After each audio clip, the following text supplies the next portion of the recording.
गोरखनाथ जी काशी में क्या हुआ कि रामानंद जी वैष्णव परंपरा से थी और रामानंद जी ने वहां अन्य गिरी पुरी या जो वैसे को जाड़े झपटे लानिए थे उन सब के जो नकली सन्यासी थे उनकी सबकी दुकानें बंद करवा दी और जो नाथपंथी थे उन सब के छक्के छुड़ा दिए अपने वेदों और गीता अनुसार जैसा उसने ज्ञान था। तो वहां नाथ पंथ का ह्रास होते देख करके नाथ पंथियों ने अर्ज की तो वहां ये गोरखनाथ जी आगे प्रकट हुए। तो उनको अन्य किसी को नहीं पता था कि गोरखनाथ है, लेकिन ऐसा पता था कि बड़े सिद्ध पुरुष हैं। और उन्होंने आकर के रामानंद जी को शास्त्रार्थ के लिए ललकारा। रामानंद जी को पता था कि सिद्ध पुरुष है, सिद्ध पुरुष थोड़ी सिद्धि दिखा देते हैं, जनता उनके पीछे हो लेती है, उनकी विजय हो जाती है और ज्ञान को कोई आधार नहीं मानते क्योंकि ये शिक्षित नहीं है।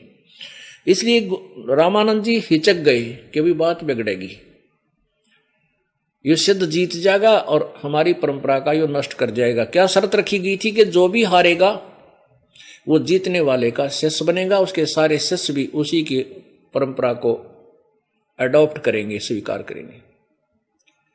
अब रामानंद जी ने सोचा तो नाश करेगा भाई, चिंतित हो गया। परमात्मा कबीर भगवान पूर्ण परमात्मा उस समय लीला में शरीर में 12-13 वर्ष की आयु के थे। उन्होंने कहा स्वामी जी आज चिंतित कैसे हैं?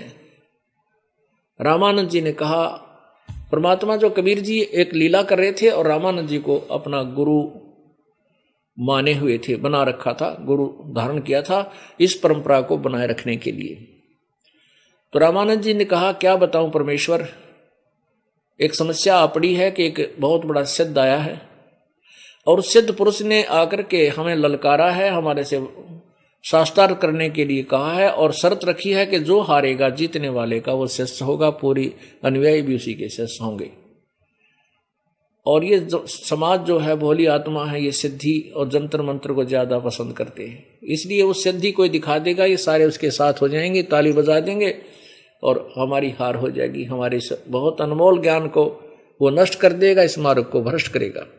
रामानंद जी कह रहे हैं कबीर परमेश्वर से कि ये चिंता मुझे खा रही है। परमात्मा बोले प्रभु, परमात्मा कबीर जी बोले, कहने लगे स्वामी जी दो पहलवान घुड़ेंगे, दो मल कुश्ती करेंगे, तो दो माल कुश्ती करेंगे तो एक जीतेगा एक हारेगा, कोई बात नहीं, चलते हैं सामना करेंगे, कोई बात नहीं, प्रभु रक्षा करेगा।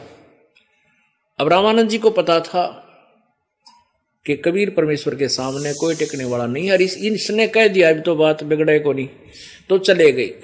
क्या हुआ, वो स्वीकार हुआ और उसके लिए अगला दिन जो नेक्स्ट डे शास्त्रार्थ यानी वार्ता का तय हो गया, समय निर्धारित हो गया।